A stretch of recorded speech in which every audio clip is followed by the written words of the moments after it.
Bienvenue dans cette vidéo. Je suis Aglaé et je vous aide à mieux crocheter. Dans cette vidéo, je vais vous montrer une technique géniale pour finir un rang, pour finir un tour au crochet avec une finition invisible. Regardez ici, j'ai un granny, il s'agit d'un African Flower. Est-ce que vous voyez où se situe ma finition? La dernière maille. Eh bien, vous ne pouvez pas le voir. Alors, ce que j'ai fait, c'est que je n'ai pas rentré le fil pour retrouver parce que moi-même, je ne pourrais pas retrouver cette finition. Alors, elle est ici. Regardez, ma finition se situe ici.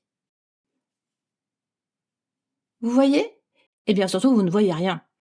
Pourquoi? Parce que, en fait, je vais vous montrer une technique qui va reproduire une maille, qui va reproduire un V. Quand on termine un rang, quand on termine un tour au crochet, bien souvent dans les instructions, il est noté de fermer le rang avec une maille coulée. Ce que l'on va faire, et dans ce cas-là, on nous demande donc de fermer le rang avec une maille coulée dans la première maille du rang. Ici, j'ai 2 tours de bride. Mon deuxième tour de bride commence par 3 mailles en l'air qui comptent pour une bride. Et ici, vous voyez, j'ai passé ma dernière maille sous les 2 brins de la 3e maille en l'air qui compte pour une bride. En faisant ainsi, on a quelque chose qui n'est pas très joli. On voit ici, on voit où se trouve la finition. On peut un petit peu arranger les choses en faisant cette maille coulée au niveau de la vraie première bride qui est ici.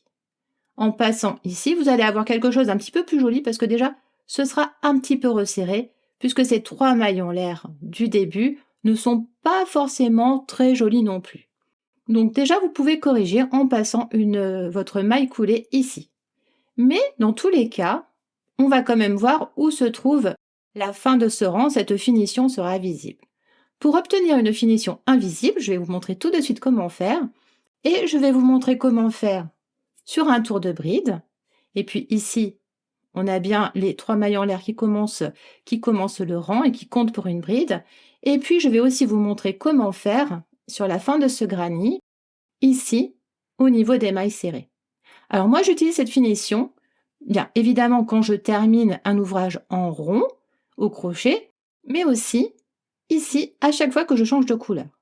Je vais utiliser cette jolie finition, je vais commencer la nouvelle couleur en décalant, alors par exemple si je termine, on va dire ici, eh bien je vais reprendre avec la couleur blanche un petit peu plus loin, je vais décaler. C'est une habitude que j'ai prise, je pense que ça évite de fragiliser l'emplacement où se trouve cette finition. Je ne sais pas si ça sert à quelque chose, c'est une petite technique supplémentaire. Nous avons ici 2 rangs de brides. Disons que je suis en train de terminer mon ouvrage, alors je vais retirer la dernière maille et puis je vais la refaire. Voilà, la bride est faite. Et ici, eh bien, j'ai terminé, je dois faire ma finition. Ce que je vais faire, c'est que je vais étirer ma boucle. J'étire ma boucle sur, vous voyez, à peu près 12-15 cm. Je vais couper mon fil. Ensuite, je suis allée un petit peu trop vite. Ensuite, vous voyez, j'ai tiré mon fil et je me retrouve simplement avec un seul fil. Je vais maintenant utiliser une aiguille à laine. Cette aiguille à laine, je vais passer mon fil dans mon aiguille à laine et je vais reproduire un V. Pour cela, je vais passer sous les 2 brins qui sont au niveau de la 2e maille. La première maille est ici avec les 3 mailles en l'air. Normalement, si je passais sous la première maille, je viendrais passer ici, de cette façon. Mais ce que je vais faire, c'est que je vais passer sous la 2e maille. Pourquoi est-ce que je fais ça? Parce que le résultat va être bien plus propre. Vous allez vous retrouver avec un V qui va se placer au-dessus de celui-ci. Ce que vous pouvez faire quand vous commencez votre rang et que vous avez peur de ne pas savoir où se situe votre 2e maille, eh bien, vous allez faire vos 3 mailles en l'air et vous allez faire votre première bride. Ensuite, vous allez placer un marqueur amovible. Et comme ça, hop, on va mettre comme ça, c'est plus joli, pour voir la couleur. Et ainsi, vous faites votre rang et vous avez votre marqueur qui marque votre deuxième maille. Ça va être beaucoup plus facile parce que là, maintenant, je suis à la fin de mon rang et puis je sais pas, est-ce que je dois venir passer mon aiguille à laine là ou plus loin? Là, au moins, pas de problème, hein, parce que des fois, on sait pas trop, on sait pas trop de quel côté de la bride il faut piquer.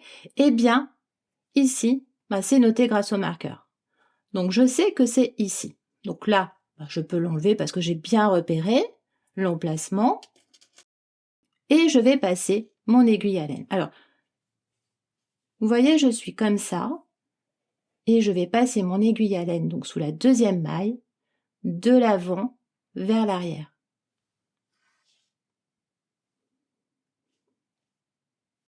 Je passe mon aiguille à laine.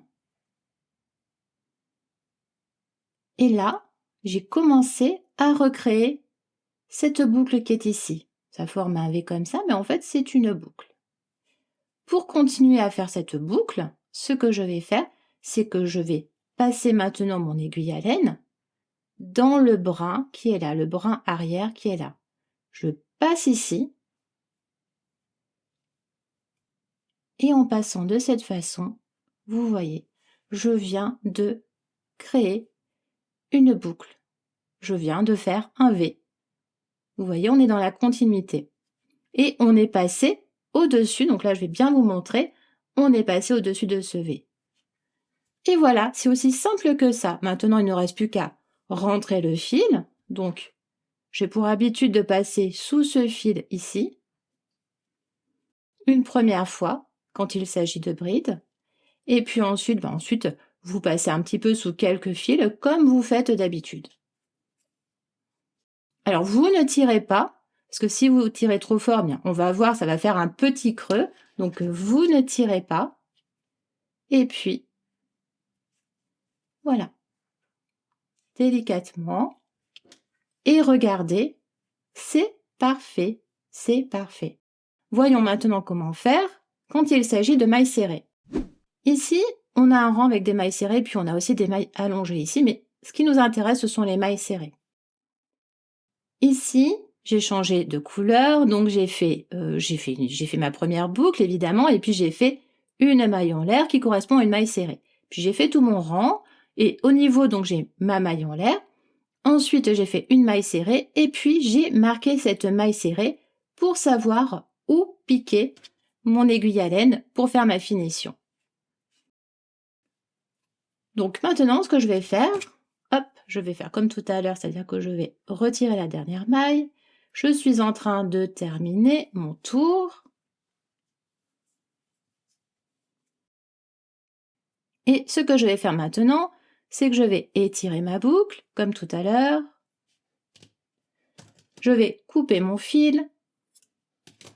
Je vais retirer le fil de la pelote, puisque je n'en ai plus besoin. J'ai ce fil ici, que je vais utiliser pour reformer une maille. Je le passe dans mon aiguille à laine. Et puis maintenant, je vais faire comme tout à l'heure. Je vais passer, pas ici, je vais passer ici. Comme ça, je vais me retrouver avec cette boucle reformée, avec ce V qui va être au-dessus de celui-ci. Alors, j'enlève mon marqueur, je n'en ai plus besoin, j'ai bien visualisé. Je vais piquer mon aiguille ici. Je passe de l'avant vers l'arrière sous les deux brins, comme ça. Je viens maintenant terminer, alors je vais positionner comme ça pour que vous compreniez mieux. Je viens ici, vous voyez, je viens ici donc sous le brin arrière, je vais passer sous le brin arrière pour former ma boucle. Et voilà, regardez, c'est tellement simple et c'est tellement joli. Évidemment, après, je vais comme tout à l'heure, je rentre mon fil et puis je peux reprendre si ce granit se poursuit eh bien, je vais prendre une autre couleur. Voilà, c'est ma technique. Je trouve que ça fait quelque chose de très propre. Regardez, on ne voit rien, on ne voit pas du tout où se trouve la finition. Si vous avez aimé ce tuto, je vous propose, je vous invite, et j'espère que vous allez le faire, je vous invite à mettre un j'aime. Et puis si vous avez envie de découvrir d'autres astuces, d'autres techniques sur le crochet, bien je vous invite à vous abonner. Ne bougez pas et allez farfouiller dans la playlist de tutoriels crochet pour découvrir d'autres méthodes extra pour mieux crocheter. À bientôt!